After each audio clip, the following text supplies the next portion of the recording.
une position assez dogmatique de l'Ukraine qui n'a pas rendu non plus les choses faciles. Il est évident que le fait de vouloir par exemple adhérer à l'OTAN représentait pour la Russie un casus belli. La Russie, c'est bien normal, avait vu son empire s'effondrer. Je voudrais vous dire juste un mot après des empires. Avait vu son empire s'effondrer, l'empire soviétique. Et Poutine, qui est un ancien lieutenant-colonel du KGB, qui était en poste en Allemagne de l'Est, a très mal vécu cette période d'effondrement de l'empire soviétique, du mur de Berlin, etc. Et donc tous les pays satellites, évidemment, l'Allemagne de l'Est, la Tchécoslovaquie, avant de devenir Tchécoslovaquie, la Hongrie, la Pologne, etc., tout d'un coup ont basculé dans l'univers entre guillemets, donc du monde libre. Et donc la Russie a vu ces fameuses frontières avec les forces de l'OTAN se rapprocher dangereusement de son territoire. On peut les comprendre, c'est bien naturel, parce que, après tout, chacun a besoin d'avoir sa sécurité dans sa maison. Et d'ailleurs, je crois que les Russes attendent qu'on leur garantisse cette forme de sécurité.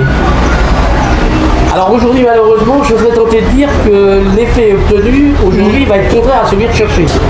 Car Poutine, par son action malgré tout en Ukraine, même si, comme j'ai dit, il y avait de bonnes raisons pour peut-être qu'il soit mécontent, va avoir vu renaître véritablement l'activisme de l'OTAN. Ok, aujourd'hui, on va dire que l'Ukraine a abandonné, d'ailleurs il l'a dit, cette revendication d'adhérer à l'OTAN, mais en revanche non à l'Union européenne. Ça, c'est moins gênant aussi pour la Russie. Mais elle a vu aussi la Russie tout d'un coup, les Européens s'unir beaucoup plus qu'ils ne l'étaient auparavant. Donc finalement aujourd'hui, indépendamment de la question militaire, c'est une situation qui n'est pas très positive et favorable aux destinées, aux objectifs du Kremlin. Bon, on sait aussi que quand même, après avoir annexé la Crimée, qui d'ailleurs leur appartenait quelque part, la Crimée n'a jamais été véritablement un territoire de l'Ukraine. La Crimée appartenait toujours historiquement à la Russie. Donc qu'elle l'ait récupérée, il n'y avait rien là après tout de normal. Et quand Ibrahima a fait allusion aux accords de Minsk, ils n'ont pas été assurés, ils n'ont pas été tenus par les Occidentaux. Et donc c'était normal que les Russes se montrent un petit peu quand même mécontents.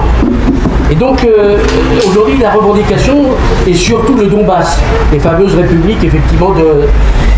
Alors on va voir où ça va aller, bien entendu. Ça c'est pour ce qu'on pouvait rajouter sur cet aspect-là. Moi je voulais vous faire aussi part d'une petite réflexion qu'on peut partager ensemble. À un moment donné, on a pensé à la fin des empires. Vous savez, les empires, on les connaît depuis la nuit des temps. L'empire romain, l'empire grec, l'empire égyptien, l'empire, etc. L'empire ottoman, etc.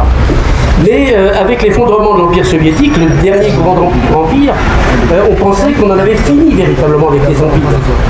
Et aujourd'hui, qu'est-ce qu'on voit? On voit au contraire la résurgence des empires. Bien sûr, l'empire russe, qui n'est plus l'empire soviétique, mais où Poutine rêve un peu de rétablir un empire avec évidemment la Russie, l'Ukraine et la Biélorussie. C'est-à-dire, parce que l'Ukraine est le berceau aussi de la Russie. C'est pour ça que c'est très, très curieux et très étonnant cette guerre qui se livre là-bas. Et donc l'empire russe tente de renaître sous l'action de Vladimir Poutine. On voit l'empire américain qui est toujours là bien présent. L'empire chinois, bien entendu, qui lui monte en force, en puissance, car demain la Chine sera la première puissance mondiale et économique entre autres, mais pas seulement. Et puis vous avez un empire qui monte également, qu'on a connu, qui était l'empire ottoman, à travers les Turcs, et où on voit d'ailleurs l'influence aussi en Afrique. Autrement dit, l'Afrique, dont nous parlait Ibrahima à juste titre, qui hier était l'objet effectivement d'actions coloniales que je ne soutiendrai pas ici, c'est évident. Et je ne suis pas de cette génération en plus de ça, ce qui m'arrange bien, parce qu'évidemment, mais je ne veux pas faire non plus de repentance devant vous. Je veux simplement dire que aujourd'hui, en revanche, vous avez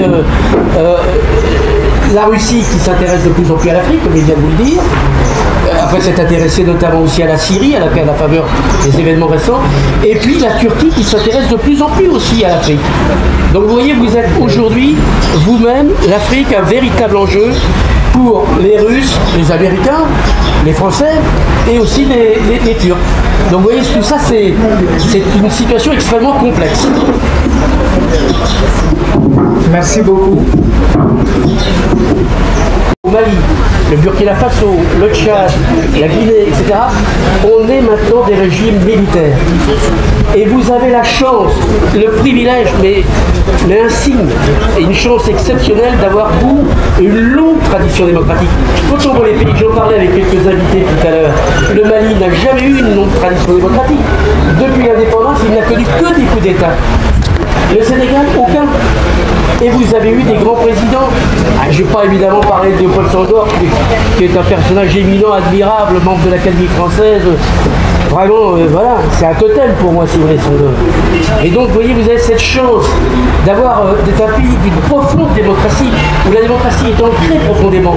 Elle a des racines très profondes. Mais Dieu vous préserve de les conserver, de les protéger, de les défendre et de ne pas avoir à succomber au mirage de quelques aventures un peu ténébreuses, militaires ou pas, comme certains de vos pays voisins.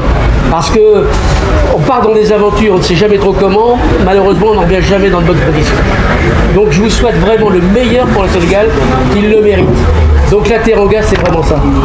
C'est la terre de l'hospitalité, la terre de la chaleur. Et il y a toujours eu un vieux dicton qui disait, je ne sais pas si vous le connaissez, Dieu sait si nous on le propage en Europe, en France, lorsqu'on a été une fois au Sénégal, on y revient toujours. Vous voyez comme quoi l'attachement est après permanent. Et c'est mon cas, un attachement de cœur. Merci Jean-Luc.